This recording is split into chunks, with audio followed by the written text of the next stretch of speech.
Alright, welcome back to Grandmaster Crypto, and let's just get right into it. And let's take a look at the market cap. I'm going to refresh this here real quick. And it looks like the market is sitting at $428,737,614,792. And let's take a look at Bitcoin dominance is at 36.2%. Let's take a look at the biggest gainers. We have Loom Network at 36% gain, H-Share, Fusion, Redcoin, and Mithril.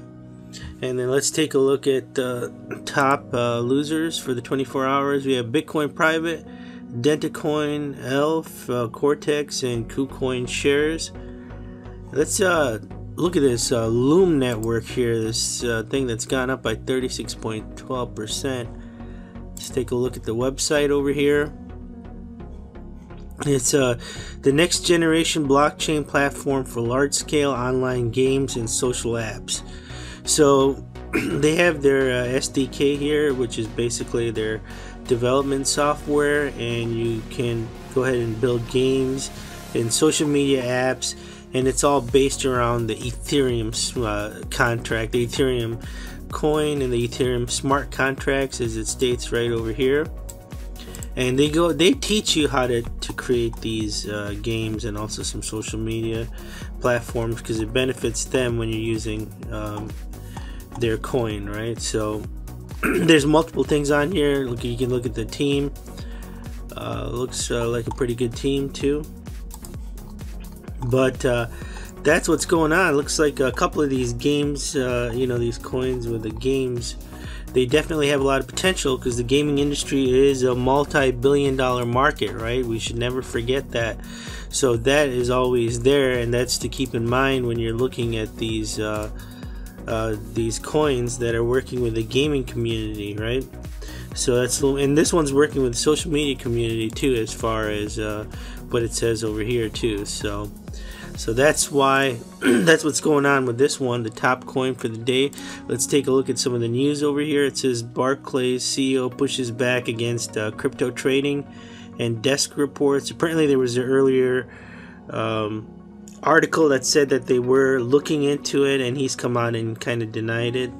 But the thing is that there's a bunch of people, stakeholders, that were asking him, are you guys going to move into the crypto space? So as of right now, he's saying no. And then Barclays is a huge bank in the UK. So, but it looks like they're not, you know, it's not going to be, they're not going to have much of a choice, right? Looks like they're going to have to jump on board. They said they're looking into it, but anyway, so that's the stance on that. And then there's a report over here. IMF reports say that crypto does not pose risk to global finance. And basically, when you get down over here, this is kind of what they mean by when they say that. They're saying that it's going to take a while for crypto to be established, and for mainstream to kind of grasp it and go completely with it. And they're saying until that happens, you know, they're saying that there would be there could be multiple crypto assets that are lost, that fade away, just like it did with the tech boom during the 1990s. It says that, you know, there were companies that just came and just disappeared, right? So they're saying that as of right now, basically it summarized the article, that it doesn't seem like it's a threat or poses any risk to global finance. But, you know, once these things become used by more mainstream people and just more people in general, then it's definitely going to have an impact, right? So, and then let's go on over here. The next article, this one is South Korean Central Bank crypto and blockchain to provide cash-free society. And everybody's been saying that for a while, right? They've been saying that cash is going to go away. I mean, even the mainstream media has been saying that for a while. And cryptos could definitely be that final catalyst, that final ingredient that brings this about. Personally, I don't really use cash. I'm not sure. Let me know down in the comments below if you still use cash. I've kind of, you know, you've seen all those articles and things that say that the dirtiest thing that you can touch is money, right? And that's always been in my head, but it's just so much easier just to use the card, you know.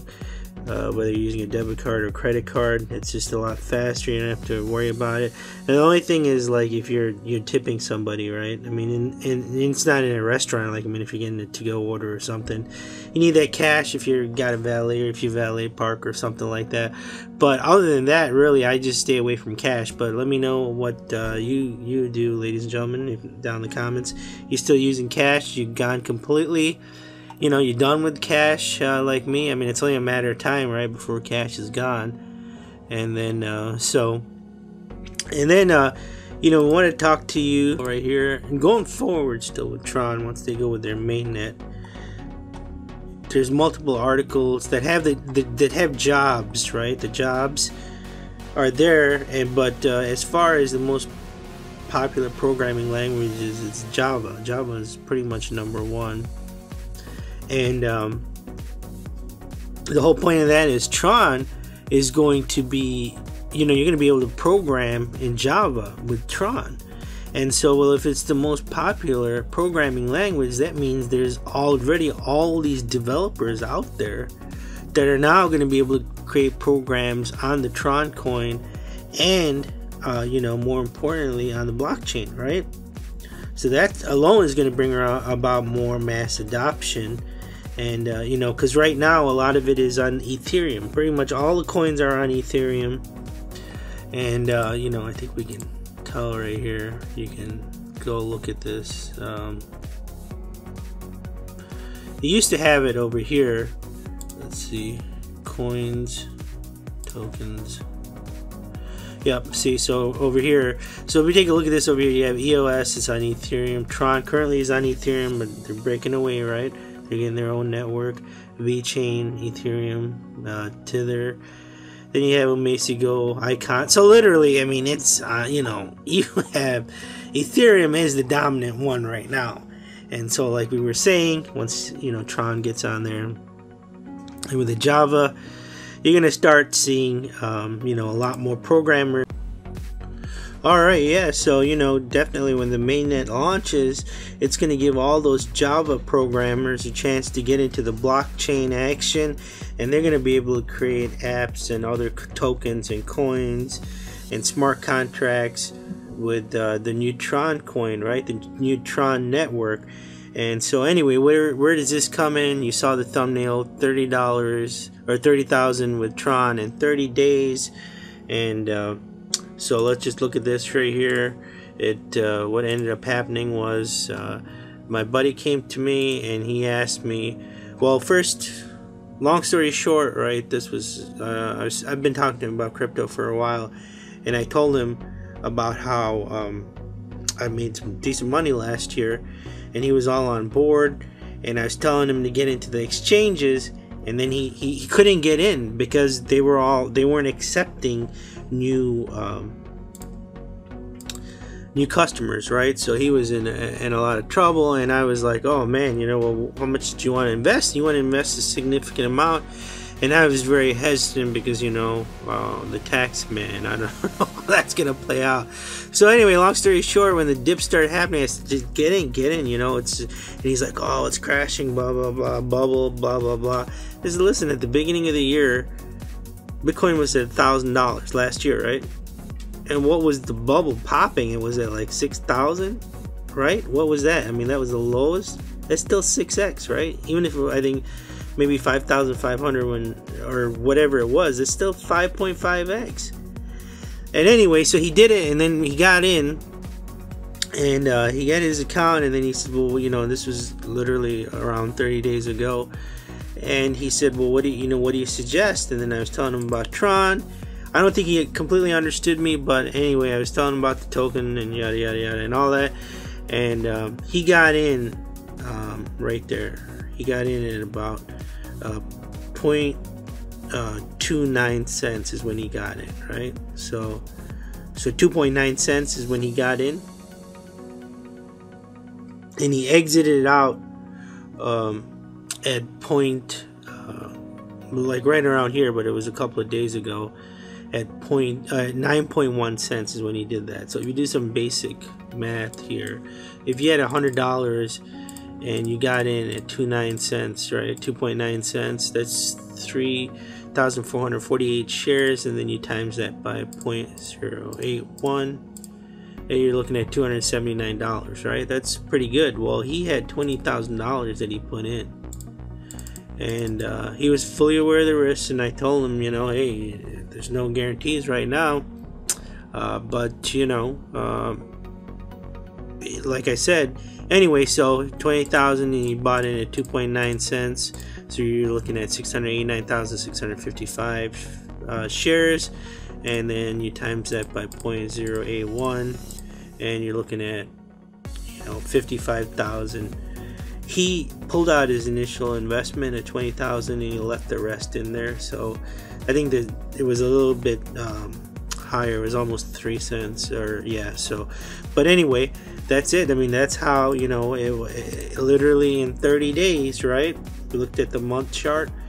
He made 30,000 in 30 days. I mean, obviously it takes a big initial investment, but that's the story. That's what it is.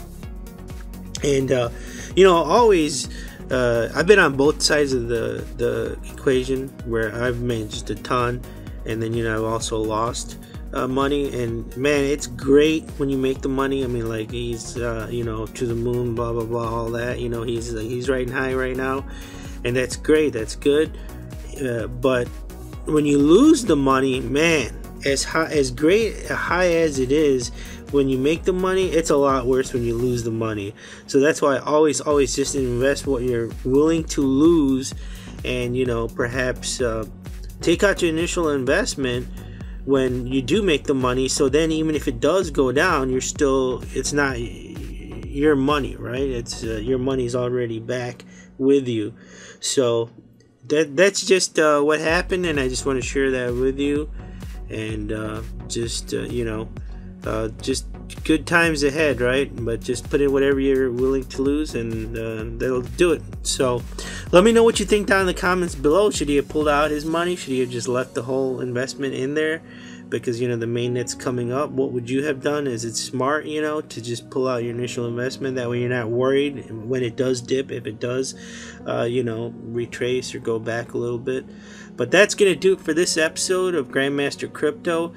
Just let us know what you think down in the comments below. If you like seeing these videos, hit that thumbs up button, and subscribe for more content. And we will talk to you tomorrow. Have a good day.